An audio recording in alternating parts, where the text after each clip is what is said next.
Welcome to Author Adventure. I just want Hey, to thank you so much for being here. Liz, how are you today? I'm doing great, Russ. How are you? I'm Not all too right. bad, not too bad at all. I hope Tuesday, it's everybody went out and voted November. today. I do too. I did too. I voted early. What about you? No, I voted today. I wanted the excitement of being Standing in there and line. being present. But I like reality ran is in is and that we ran all out. have something. We all have something that we're going to contribute. And as an Yeah. author, and the adventure of being an author, we really have a special guest today, and I'm excited to hear you and Dr. Walls Yep. talk about this process. But first and foremost, we wanted to communicate one of the important facts of becoming an author. Right. And And I think this is kind of the bonus. I'm going to call technology the bonus you could because we call got it we the got the bonus. 5 secrets, but I think technology is the bonus secret because it can decrease your time and it can accelerate your process, your progress. And I think it's a big piece that people don't think about. So I'm glad we're talking about that today. Well, and as always, Liz, we like to share these ideas, these concepts, and some of the secrets behind a successful launch, and how a lot of a lot of authors may not consider all of the pieces of the puzzle that need to go into create an outcome that they're looking to achieve because they really haven't experienced that in the past. So we're here to help you understand what you can do and some of the steps. And this technology and this secret bonus we're going to be talking about is about websites. Do you have any insight as far as your experience, Liz, before I jump in and talk about this? Well, the thing about it is the website's the thing that you own. Social media is great, and you and I talk about that a lot. And we're going to continue to share strategies related around social media, but we don't own any of that real estate. I mean, you got to consider it real estate. It's not an asset that you own. Somebody can buy them out. Elon Musk just bought Twitter. He's changing everything up, turning everything upside down. Who knows if there'll even be a Twitter? He might just close it down, next week and then if you've built all your audience on Twitter, you've lost everything. So Yeah. you've got to have that website with email capture. You got to figure out email capture, and get those named yourself because Amazon and Barnes and Noble, Ingram, all these platforms are great. They'll sell your books for you, but they're not going to give you the information either. They're not giving you the name of the customer. It's their customer, not your customer. So that's why email capture is so important in your own website, I think. Absolutely. And build a community around your activity because there are people out there that want to hear your story. They're waiting to hear your story. They're waiting to hear the Yeah. information, the gifts that you're bringing to the table. You've put a lot of time and effort into writing a book, the content, the collaboration you've developed over time, building these relationships and having the process develop. The last thing you want to do is allow it to be up to somebody else's platform to produce and promote your hard-earned work and activities. So I want to talk a little bit about building your own site or having your own website to collect some email lists.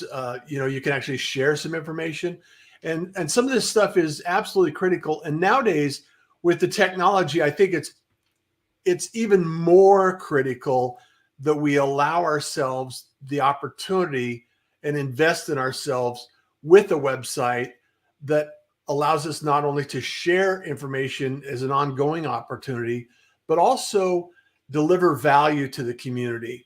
The people that are listen to you speak on podcasts just like this, or they're allowing you to do a blog post, or you're out networking in public, face to face. All of these activities come back.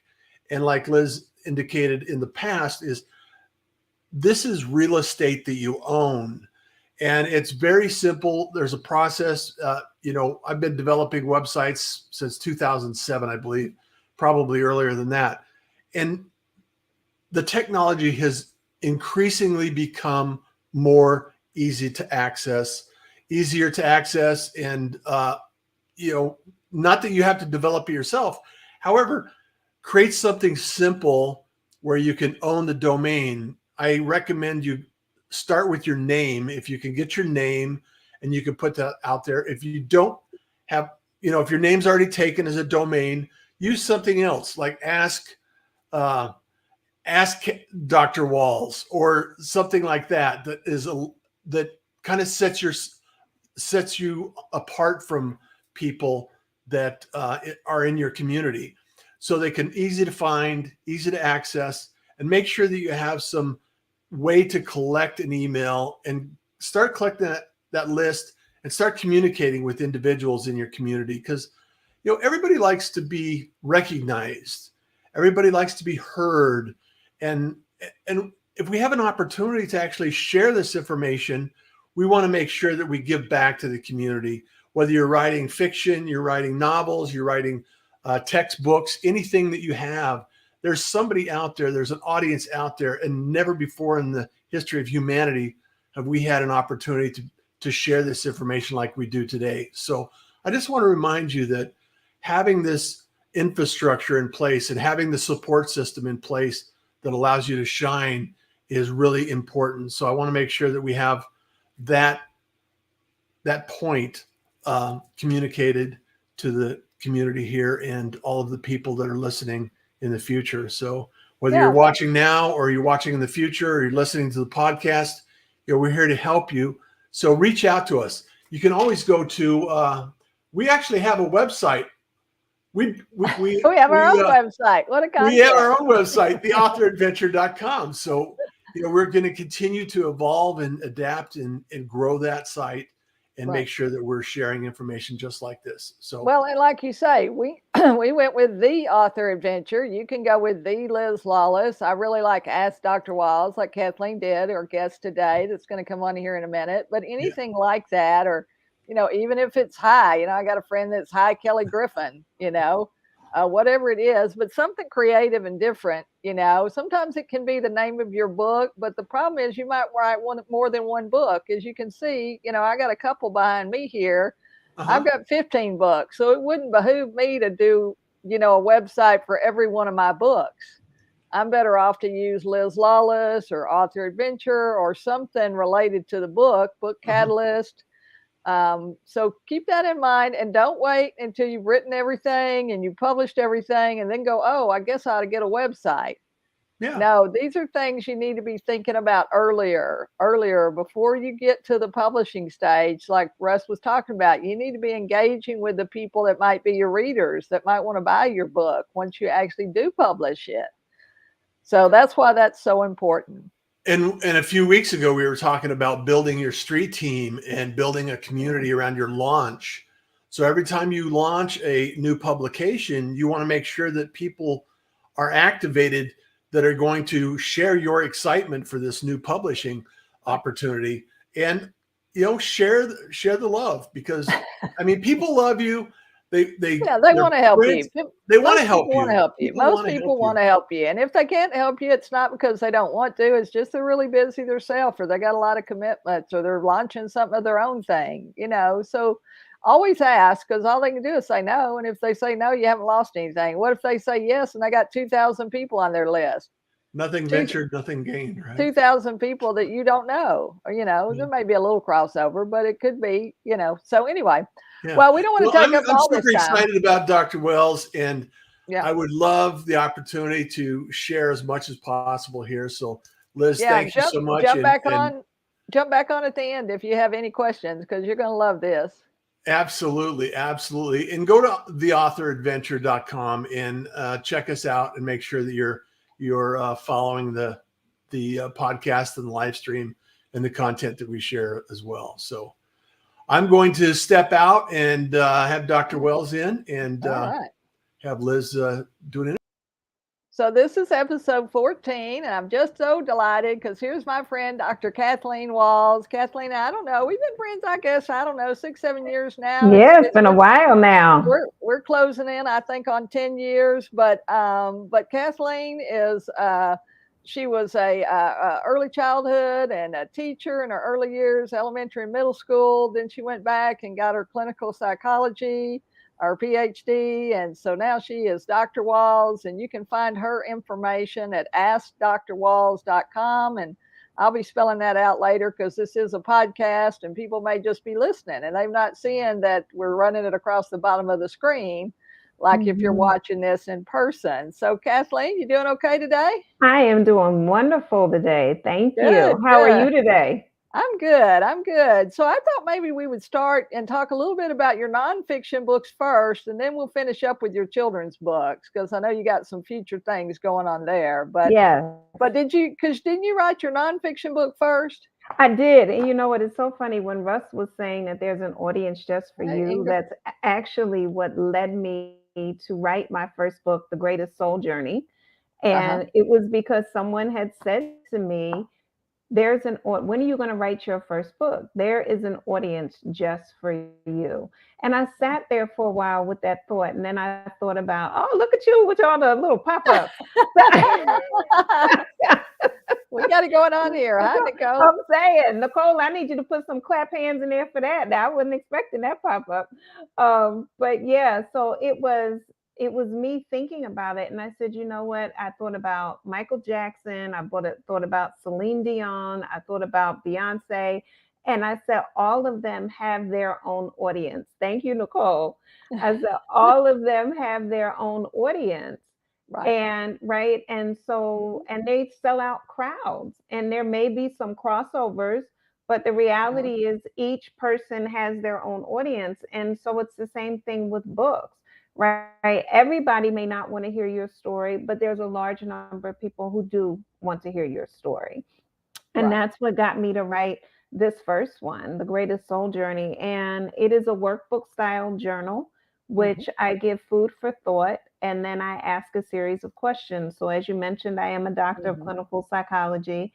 I am into people really processing and thinking about things deeply and looking at how it impacts their life.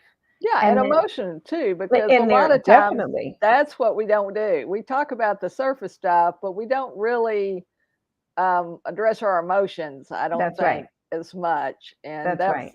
that's why a lot of us, have some issues, or some That's people right. have issues. Yeah. And looking at how it's interconnected, right? How your thoughts affect your feelings, affect your behaviors. And so we need to take a look at these. And the greatest is, it was up. People may have seen that it's an acronym that stands for God restores excellence, activates talents, encourages spiritual transformation. Oh, great. Okay. And so the book is broken down into each section. So about God, you work your way through. Yeah. You work your way through. And the goal is that by the end, you have a roadmap to your greatest life. Right. So there's no right or wrong answers. They're your answers. It's your life to create. So so that was the first one. And I learned a lot in this first one. I chose to do self-publishing. And, at the time, I didn't really know what that was, but a friend of mine did. And so she was able to tell me about it. This is before Amazon had its self-publishing leg, KDP section. Exactly. So it was working with a company that did that, and then learning about the importance of having an editor. And so I literally talked to the owner of the company and I said, who edits your books? And he told me, and I said, that's who I want to edit mine. That's who I want. Right. And that's what I did. And I established a great working relationship with her. And I've never met her to this day. But she edited my first 2 books. Right. And with each book, you learn something new. Like, for instance, I learned the importance of putting glossaries in my book because libraries were more likely to accept my book if it had a glossary in it. And as a teacher, I love that. I learned so many words, from reading books as opposed to going to a dictionary. Exactly. Yeah. Yeah. And having that glossary right there where people can access it for sure. So, so those are some things, sometimes you have an index. Sometimes you have, a table of contents. So, all the books are different. The different genres are a little bit different. And, we say that a lot here, that there are a lot of moving parts to publishing. Yeah. And so that's why you've got to learn a little bit about it. It is an art and a business. It's a craft. You need to practice. You need to write. You know, just Mhm. start writing. That's the Mhm. first thing. I mean, if you can plan a little bit, that will just make it easier, you know. Yeah. But and even today, you know, we kind of call it creating and not writing because you don't even have Mhm. to write. You can record. You know, you've got a husband in the film business. Yes. You can just take an audio recorder and speak your book Yep. Yep. You because sure because can. some people feel like they're not great writers, so they don't, you know, they don't even try because of that. Mhm. Mhm. And that's not a limitation today with the technology that we have. So that's great. So what I'm was the so glad that you said that because, you know, even as a clinician, a lot of times I have people who don't want to journal. Mhm. And so what I end up telling them is that they can use, you know, dictation. They can, Right, you know, there's a right. lot of apps that are out there. I know Otter, Mhm. OTTR is one, and I think what's the other one? Dragon, Right. where people are speaking and it is Yeah. writing it out for you. And I think Right. it's And a it great types it. opportunity. Yeah, Yeah. it types it while you're doing that. Well, and Nicole has a quick question here about how do you pull your content together. And you know, if you're writing fiction, that's one thing. If you're writing nonfiction, I'm assuming you're talking about nonfiction, Nicole. But basically, take your big subjects, whatever your big thoughts are. You know, your 5 or 6 or 10 big thoughts. Those end up being your chapters. And Hmm. you know, start writing about one of them. Even if you get to the second, you don't know what you're going to write about, skip it, go down to the third or That's right. fourth and come That's back right. to it. You don't have to do it in a linear order. Just Hmm. get the experience that's out there. If it's an experience, if it's a process, whatever it happens to be, it may be a step by step, it may be 7 keys, it may be five, you know, 5 points, you know, Hmm. whatever that happens to be. You know, do that. So what's your second book then was the Yeah. So my second book was Live by the Spirit, Live by the Inspired Thoughts, Spirit. Volume One. Mhm. And I did exactly what you're saying. And Nicole, this kind of goes to answering your question as well, which was I had a bunch of thoughts and it was writing them out. Mhm. And then what I noticed was there were thoughts that seemed to be grouped together almost under one theme. Right. And at first, I was going to make it a chapter and have all of them and then the other thoughts. And I said, you know what? Let me actually make a small book that people can feel as though they can accomplish in whether it's one sitting or in a couple of days. Right. And just like the Greatest Soul Journal, I give food for thought and then I have lines in there for people to write, you Right. know. And To so fill in because their own stuff. fill in their own stuff, because so many times we read great books and it sparks a thought, but we might not want to write it in the margin. Right. So, right? That's right. That's right. So Those of us that do, we write in the margin because we're keeping that book on the library. We're going to that's put it on the right. shelf. We're buying the hard copy or the paperback because we want to write in it and highlight it Yes. and take notes. Yes. And man, we'd So always go, well, I wish there were some lines at the back here. So it's these exactly. chapters so I could write this stuff down. That's I right. So know. I put it right there in the chapter. So this way you can put your It, notes in there, process it later, right. And you come got it back. all together. That's it. Yeah. And And it's so, in and one place yeah, exactly. instead of And on a that's the bunch of whole thing. napkins.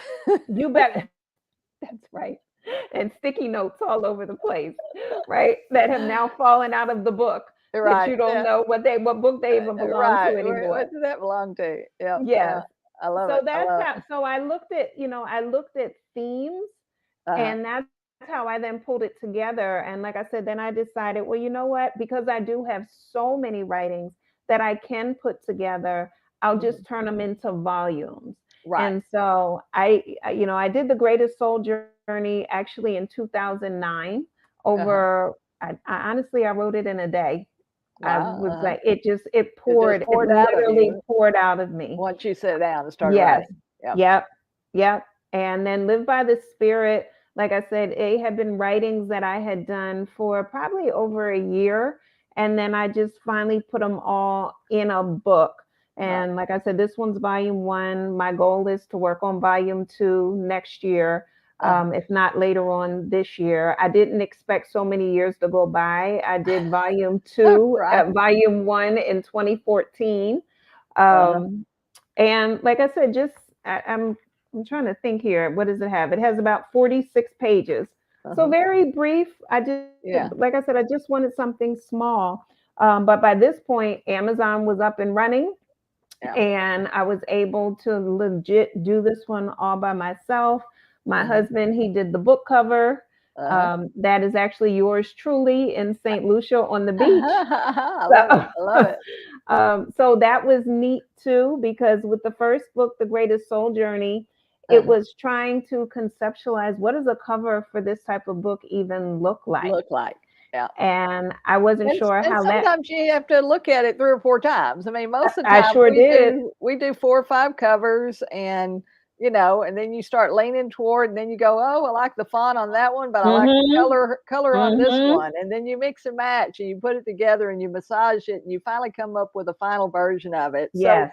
the writing's a process, the publishing is a process, the Hmm. production's a process. Hmm. And so, you can write in a short period of time, you can publish in a short period of time. The sad thing is you really can't market in a short period of time. No. You need a little bit more time for marketing, and that's what we want to tell people. Like we talked Yeah. about a street team, like you say, you have friends and family that would be glad to help you, but you can't call them today and say, "Oh, I'm launching my book tomorrow. Can you send out a bunch of stuff for me?" Right. They're Right. like, "What? I'd be glad to, but no, I'm gonna go to the doctor tomorrow, or I gotta Yes. take my mother to or my father, or I gotta to pick up the Yes. kids from school." Whatever it is, it's not that they don't Hmm. wanna help you. They just Right. need some weeks to do that. So, That's well, right. before we get too far, I want us to talk about your children's books. I know that's why you got distracted. You got distracted by these wonderful children's books. So tell me about the adventures of Froggy T Oh, my and the baby. reunion. Yeah, Yes. we need that other cover, the reunion cover, because that's book Yes. one. Yes, that's And the so first one. it wasn't really even a children's book at first, was it? At first, no, the reunion actually started out as a birthday poem to friend and mentor Dr. Thomas Gordon, because he always called me Bunny because he said I had so much energy. He said I'm the bunny that the Energizer Bunny came to get its energy from. Uh-huh. And so, and I started laughing and I said, instead of buying him a birthday card, I'm going to create a poem for him, which I did. And in that poem, I dubbed him Froggy T because his name is Thomas. Uh-huh. And I said, "You're always hopping alongside of me." Right. And Yeah. so that's where it came from. And the more I read the poem, I was like, if you flesh this out, this really makes a really nice children's book. Right. And so that's what I did. And I honestly, when I did it, I just figured I'd find somebody, get it illustrated, and turn it around within about a year and give it to him as a surprise birthday The gift for gift. the following year. I Right. had no idea it would take me 12 years to find an illustrator. And Oh, I kept it a crazy. secret the whole time. The whole Right. time I kept it a secret. Oh, wow, So, that's wild. Well, I think we've got a trailer, so I wanna go ahead and play the trailer because a lot of authors don't have that, but this is another piece that you can create with technology that helps promote and sell your book, and this can be sent mhm. out to people, it can be playing on a screen if you go to a book signing, there's all kinds of things, so let's see if we can pull this trailer up, and then we'll come back and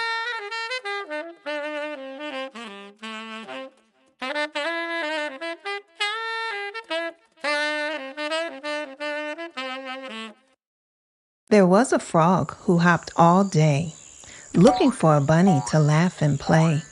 He looked and looked, but could not find a match for both his soul and mind. This cannot be. Said Froggy T. I know she's here. She's always near. She's been in my life at least 40,000 years. Why is she hiding? What must I do? I've got it. I'll play a jig or two. So Froggy T picked up his sax, and as he played, his soul relaxed. The melody, so soft and sweet, would move that bunny to her feet.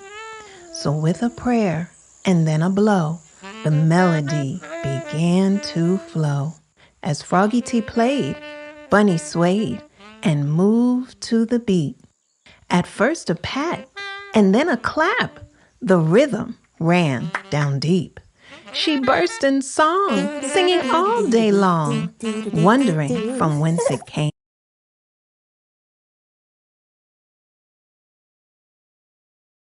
So yeah, so see, that's kind of the next step for a lot of people. A lot of people have the children's book, or maybe they have a coloring book or an activity book, but you can also do animation. So basically, Kathleen has a video that's downloadable, that's Mhm. the animated story that goes Mhm. along with her paperback. So tell us a little bit about that process, because we know it, like you say, the illustrator is the hardest part, and it Yes. does, you think you can find a good illustrator, and you look and you look, and people are good, and people that they have a certain style, and it's Mhm. okay, but it's not what Mhm. you've got in your mind. Mhm. Mhm. Yeah, that image that you have in here, and to be able to work with a team, a person or a team that can pull that out and put it on paper is amazing. And so the more I began to see it, and this is what happened over the 12 years, it went from just from being a book to me now thinking about it being an animation. Right. And the teacher in me knowing that people learn in many different ways and Right. wanting to provide that for them. We would call Uh-huh. that differentiation, right? So to Uh-huh. be able to provide that for them, and do the voiceovers so that they could learn pronunciation and Yep. inflection and timing and pacing, all Yeah. these things that in a classroom I would teach when I Right. taught Are important. language Yeah. arts, right? Yeah. And here's a way for me to do it in the classroom of your home as you're watching it on a tablet and so forth. Yeah. So, but I had no, again, when I first wrote the poem in 2008, did not have that idea, but now in 2020, Yeah. literally the day that everything shut down up here, which was March 18th, was the day that I had the conversation with Milton from Malfini Productions, Right. and we went this route, and it was amazing as a creative person to be a part of creating these characters which now become immortal, Right. right? And and, alive. Yeah. and alive. It Yeah. was, I mean, there's moments where I'm crying when I'm opening these emails and I'm seeing Froggy T move for the first time. It was just mind blowing. And then this whole world was created. And this is the fantastic thing that I can say about working with Milton Branford and his team out of St. Lucia, is that they created a world that sparked more creativity in me. Right. And next thing I know, there were more stories being made. It went from just this one story now to the adventures of, and it Right. became a series. Right, right. And then, Yeah. and you got the second book, but actually the second book was not what you had originally planned, It was was it? not. This book, let me tell you about Bunnie Gets Bullied. These doggone bully brothers in this book, who are actually three bulls, and so playing on the word bully, where Uh-huh. Bunnie has her first experience with being bullied. Uh-huh. Um, it was not. It was actually supposed to be book number 4, but I was so tickled by them and could not wait to see them out of my head that Right. they literally jumped up to book number 2. Right. On the Yes. page. Yeah. Jumped up. And so Exactly. characters do that. I mean, we've been talking Mhm. with some fiction writers who say, hey, they just take off, right, Russ? I mean, you talked to a fiction writer and said the characters take a life of their own, and they Absolutely. I was amazed, Dr. Walls, on the storyline in the video, because there's a short video as well.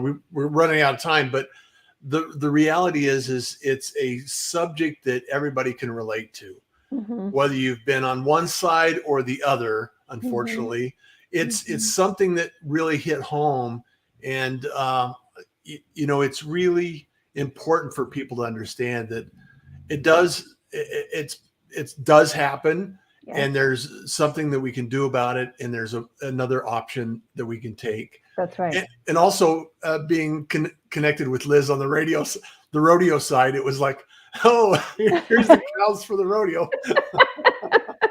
It's like I wasn't sure that there was any connection whatsoever, but that bulls. it Right. triggered my thought in the process. So it's like, Well, I guess not necessarily, but yeah, for sure. But that's it. So the story can take you wherever the characters take Hmm. you. You know, you look to do the one book and it becomes two or three or four or six or eight. Yep.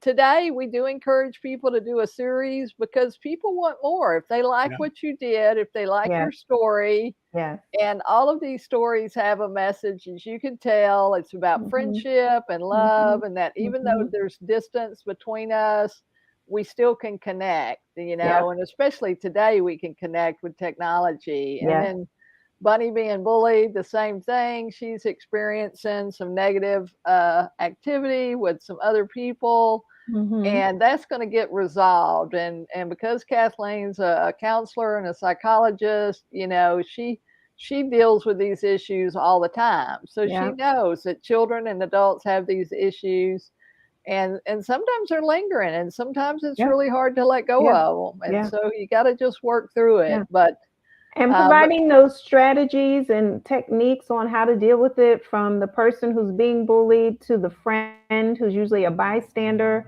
to the parent. How do I connect with my child and find out what's going on? And all of that is woven into my stories. It is for social emotional development, emotional right, intelligence development, conflict resolution, all the strategies that I would use in one on one or group counseling, or even full social skills. I used to be a social skills consultant.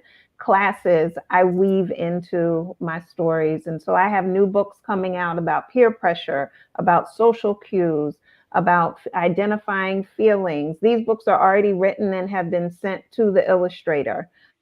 So well, we need to they're be coming part of your soon. street team on the next launch. So All that's right. right, I'm that's just right, saying. I'm just saying, and I love the fact that you're thinking in those ways because in this noisy environment that we're living in right now, shorter, more concise subjects, I think people can grab a hold of and Hmm. comprehend. And even if it's not directly impacting you at this moment, it's a life skill that we can all learn That's right. to appreciate. And That's right. one of my whole thing for years has been kindness is cool and smiles are free, and Yes.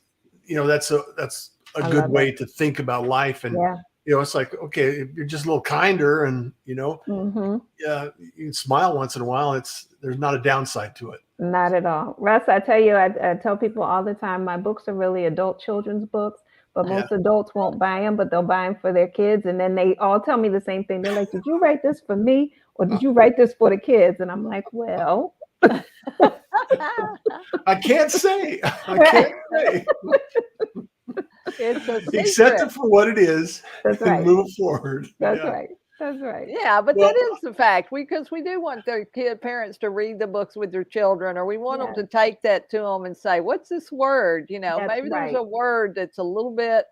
You think about that. When I was writing mhm, my book on the brain behind me, I put cerebellum in there on purpose because I Hmm. knew that your kid wouldn't know what that was, but I That's wanted them right. to go ask their Exactly. teacher or their parent or their That's right. grandmother or somebody, your older brother or sister, what does this Yeah. mean? Yeah. I mean, there was yeah. a picture there to show them what it meant, but Yeah. because And like you say, we want them to be learning all the yeah. time. And Liz, you helped me with this at the end. At the end of my children's books, there's the glossary, but then also creating those activity at the end of Pages, the book, the right? activity pages at the end, and the process questions for them as well to generate those conversations. So when Bunnie got bullied, how did it make you feel? What would you do if you were Bunnie's friend? What would you recommend? Because most likely we're going to have these different types of situations. And this is an opportunity for the families to incorporate values and think about alternative ways of responding. And so Right. I'll put things like, what will make you proud? So, because you could go knock them and sock them out, which was my mother's recommendation. Well, there was a time. I'm saying there was, there there was, was a but like, time. is there something else that we can do besides that? Right. Yes. We gotta look at that. The beautiful thing about it, and you bring up this point, is that it opens up the dialogue and the Yep. conversation to look at options and opportunities Yep. for a change. And I think that's the most important piece is, Yeah. having those conversations, those critical conversations, because they Mhm. happen when we're kids, they happen when we're teens, they happen when we're adults. Yep. And the people that can get through those conversations are the ones that actually can take ownership, make changes, and Yes. inspire others like Yes. yourself. So Yes. thank you so much for being here, Dr. Walls. Thank you so much for having me. Yeah. And once so again, Liz, we're over time. So. I know we always run over, but that's okay. We'll have Kathleen come back when she's got the other books. But it's Ask Dr. Walls. It's AskDrWalls.com. That's got all of her books there.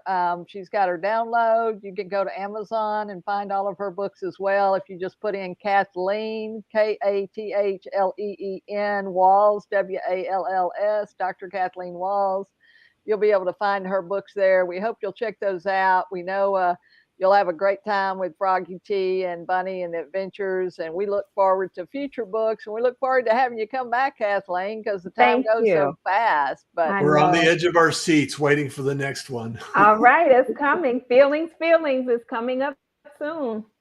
all righty. Well, that's great. Well, this has been episode 14 with Dr. Kathleen Walls. We've been talking about nonfiction and children's books today. So if you're thinking about writing a book, we hope that you'll go and do that. We'll hope you'll take Kathleen as an inspiration.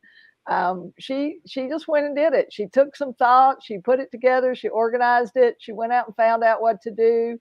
Hi, Liz Johnson. So glad to have you here. Anybody else that's listening, you can come back and watch this recording on our YouTube channel. You can visit our website at theauthoradventure.com. We're here every Tuesday at 5 p.m. and we'll see you next week. Thanks so much. Take care. Bye-bye.